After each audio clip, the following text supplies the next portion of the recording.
Our industry is full of inspiring, innovative pioneers.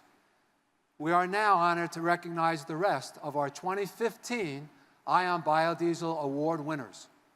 This year's Influence Award recognizes an expert who has been instrumental in the development, passage, and defense of landmark biodiesel legislation in Minnesota since 2000. His lobbying expertise and efforts on behalf of the Minnesota Soybean Growers Association have resulted in nation-leading biodiesel policies.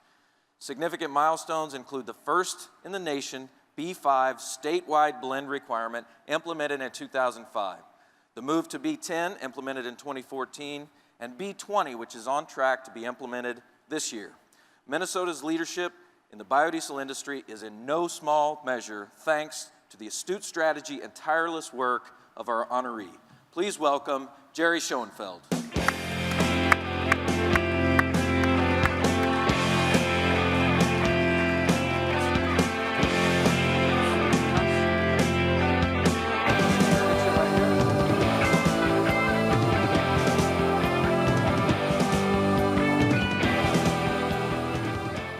Well, I'd like to thank you very much. I'd particularly like to thank NBB for the recognition.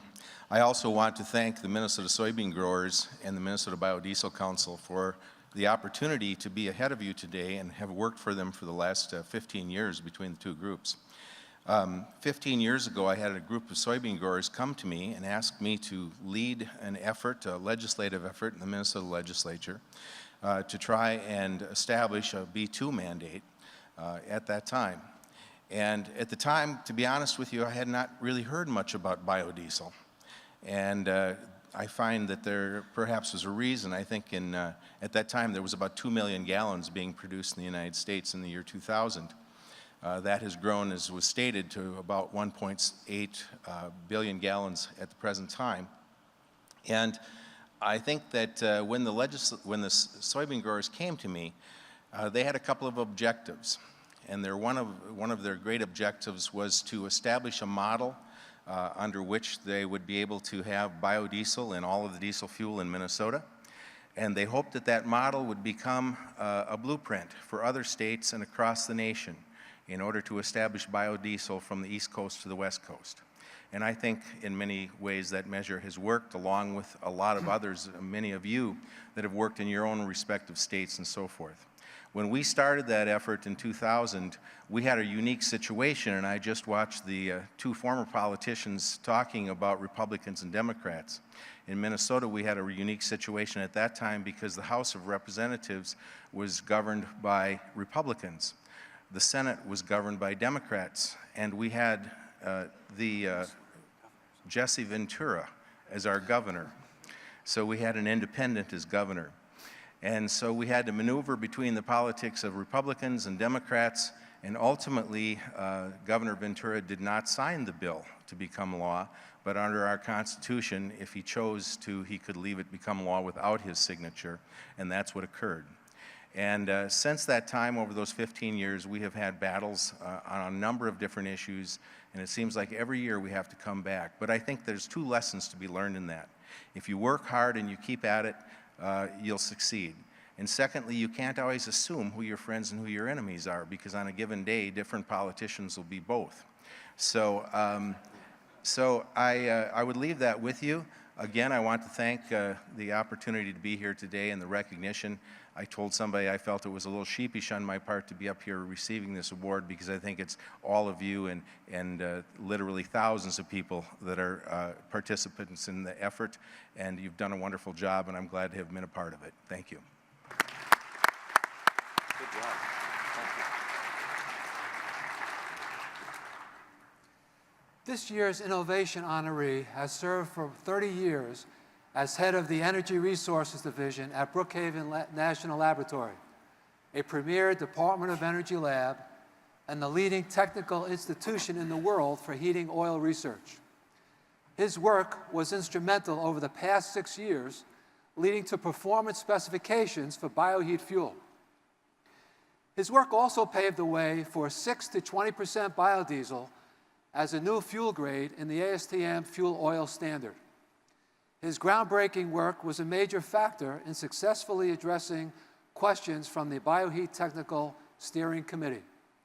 Please join us in honoring my friend, Dr. Tom Butcher.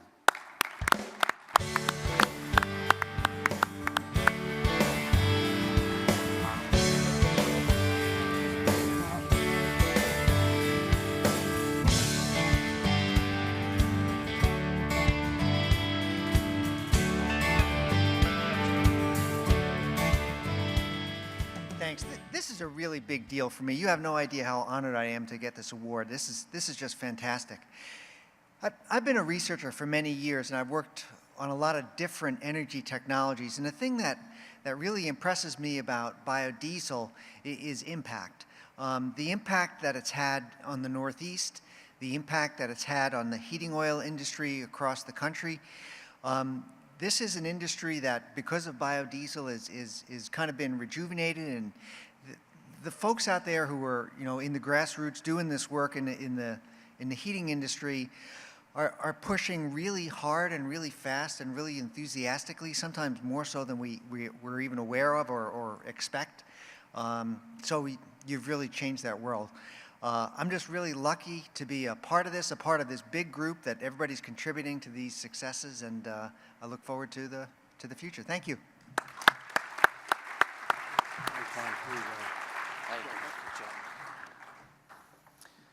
This year's Inspiration Award honoree is a consummate volunteer, a dedicated biodiesel advocate, and an inspiration to many, many of his industry peers, Greg Anderson. A few of his multiple volunteer positions include past chairman of the United Soybean Board, longtime representative of Nebraska Soybean Board, the National Biodiesel Board, former NBB Technical Committee Chair, current NBB Marketing Committee Chair, and he was recently reelected as an NBB Officer of Secretary. In August, he suffered a near-fatal accident while working on his farm in Newman Grove, Nebraska, and was severely burned. Soon after Greg got out of the hospital, I gave him a call of support to just kind of cheer him up. Despite his painful treatments and recovery process, it was immediately apparent to me that I was not talking to a broken-spirited, self-pitying man. Greg was so positive. It was like I was talking to someone who had just won the lottery. I got off the phone, and I was inspired. And so we got to thinking about it, how Greg has helped to lead at critical points in this industry. When we told him we needed to find new funding to develop a sustainability program, Greg helped lead the effort to find it. Same goes for the BioHeat program. Same goes for the Advanced Biofuel Initiative. He has contributed to this industry in ways that most will never know. So for his inspirational spirit and fortitude, along with his selfless service to the biodiesel industry, please join me in honoring Greg Anderson.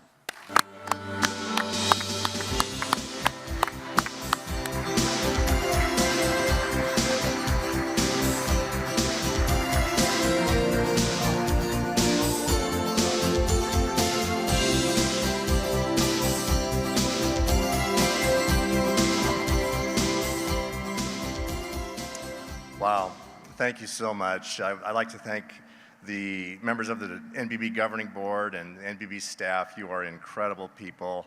I'd like to thank the Nebraska Soybean Board and their staff for their rock-solid commitment to biodiesel down through the years. And I'd also like to extend thanks to someone who couldn't be here today, my sister, who is a full-time school teacher in Nebraska, but she's also a paramedic. And she was able to treat me on the scene immediately after this injury happened. And ultimately, it saved the use and recovery of my hands and arms. So special thanks goes out to her. She also cared for me for about 6 weeks when I was literally an invalid and couldn't do anything. Seeing that picture of the pickup truck, I was hauling a propane cylinder, 100-pounder, and through no fault of anyone, it was just a weak seam in the tank that allowed propane to burst under high pressure, caught the exhaust, and immediately engulfed me in flames as I was driving down the road. And I want to take this opportunity just to remind everyone that biodiesel is the safest of all fuels.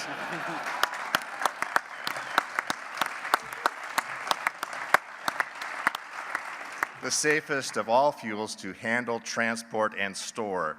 So I'll be toting biodiesel from now on. But seriously, as I look back, I mean, my recovery was somewhat painful, but yet very advanced and speedy because of all the support of so many people. And I just looked at it as opportunities to be thankful for not only my life, but a full recovery and through it all. And you know, down through the times, the biodiesel industry has faced adversity, and we don't never like to go through it, but we get stronger because we faced it. And I'm sure that we'll have our challenges this year, but through it all, we'll work together and overcome those challenges and adversity to make our industry better. I also like to just, you know, recollect and take this time to remind everyone, at the end of the day, it's not about what we've accomplished or the material possessions that we have, but it's truly about making others better, inspiring others, really giving back. And I've been blessed so much by you all, and let's take this inspiration and just share it with everyone to continue with the efforts of our industry. So thank you all very much. Great, thank you.